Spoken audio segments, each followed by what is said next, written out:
देखिए बलान नदी है और अभी अचानक बाढ़ आ चुका है इसमें। और देखिए सामने आपको दिखाई देता है वो एक ट्रैक्टर जो है इसमें पूरा डूब चुका है, क्योंकि बलान नदी में जब भी बाढ़ आती है तो एकदम अचानक आती है। क्योंकि सामने जो ये जो देख लीजिए, ये नेपाल है, ये जो आप दिखाई दे रहा है ये नेपाल है।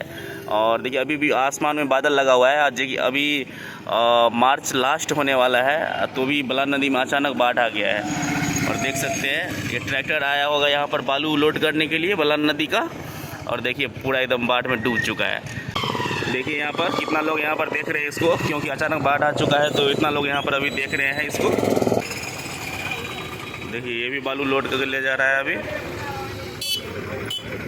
कना का ट्रैक्टर फंस गए एमो कहियो ना, कना ट्रैक्टर फंस गए ले गेल तो फंस गया। अचानक आबि गेलै, अचानक बाढ़ गाड़ी फंस गया। वही चले गाड़ी के बलान नदी के ऊपर पुल हो गया, लौखा का पुल हो गया। यहाँ देख सकते हैं कितने लोग जो है बलान नदी में बालू खनन कर रहे हैं। पता नहीं ये लोग लीगल तरीके से कर रहे हैं कि इलीगल कर रहे हैं, ये पता नहीं है, लेकिन देख सकते हैं कितने लोग यहाँ पर बालू का खनन कर रहे हैं। चलू पूरा वीडियो के बारे में अहाँ की सोचै छियै कमेंट में जरूर बताएब। जय मिथिला, जय मैथिली।